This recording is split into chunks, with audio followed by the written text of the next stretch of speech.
Alrighty, welcome to the last two episodes of this semester for criminal law.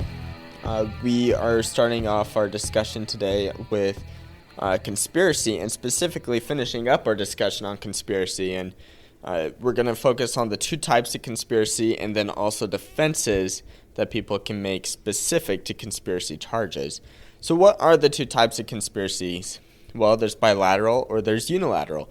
And what this just means is a bilateral conspiracy requires that two or more parties are necessary to have a conspiracy. And this is outlined in People v. Foster. And all this is really just saying, this is a common law approach saying you cannot conspire without a second person to conspire with. The unilateral approach, on the other hand, says that one person alone could create a conspiracy.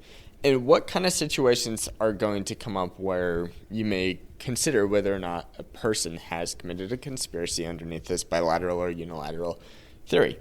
Well, the situation is, for example, say someone approaches you to commit a crime, and you agree to commit that crime not intending to commit that crime.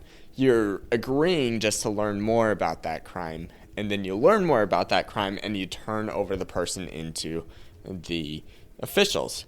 Well, technically you didn't conspire because you didn't have that intent to commit the crime, and thus you aren't a co-conspirator. Now, this is really comes into the question of, is the person who you turn into the police a conspirator? And underneath the unilateral theory, yes, they are, because they had that intent to conspire and they had the intent to commit a crime.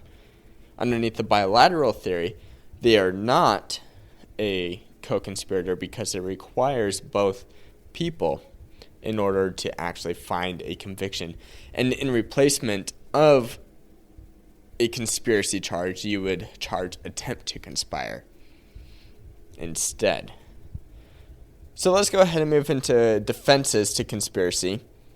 We have in Inarelli, I believe that's how you say it, versus the United States, we learned what Wharton's rule is, and what that simply says is that a person cannot be convicted of a conspiracy if the statute or the crime that they are committing specifically requires two people to commit the crime. And so, for example, people who are dueling, that's a two-person kind of thing. One person's pointing a gun, the other person's pointing a gun. It requires two people, no more than two people, no less than two people. Same thing with adultery or bigamy.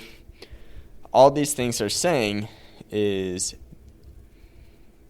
you can't convict them with conspiracy for committing a crime because they committed a crime, even though it may appear as if they are conspiring. The exception to Wharton's rule is that if more than two people are involved, then you can charge them with a separate crime of conspiracy in addition to the substantive crime.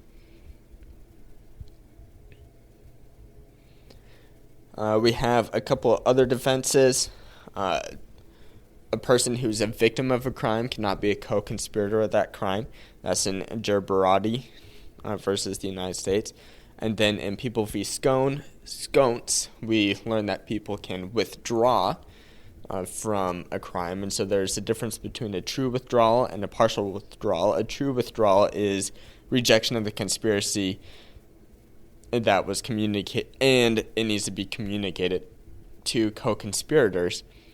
And this is a full defense only if no overt act has occurred. But if something has occurred, like you go out and gather weapons to commit a robbery, and then later you withdraw, well, an overt act has occurred, and so you can be guilty for the conspiracy, but not for any other substantive things that occur. So, in other words, you're guilty of the conspiracy, but not Pinkerton liability for future substantive crimes.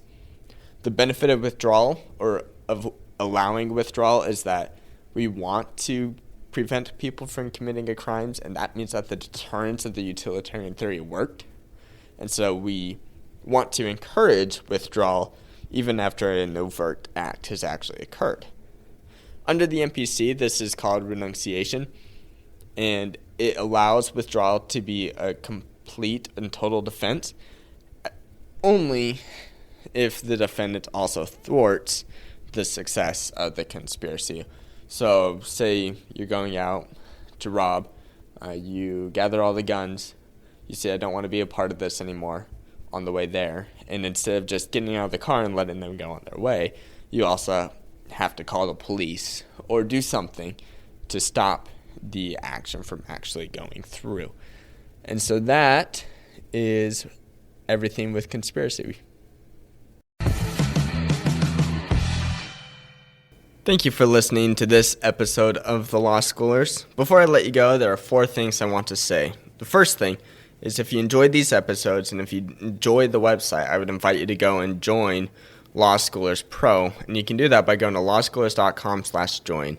It's a way for you to support us, but there's also a lot of features there that I think you will enjoy. Second thing is that nearly all of our episodes are unedited. The only ones that aren't are pre-law materials, and the reason for that is so you can actually see the legal material in its raw form as I'm learning it as well. The third thing is that the information contained in these episodes are specifically only for educational purposes. They're not to be used as legal advice, and with that, the fourth thing is if it is used as legal advice, we are not liable. That is, Law Schoolers is not liable for any legal outcomes. Thank you again for enjoying the show. Have a good one.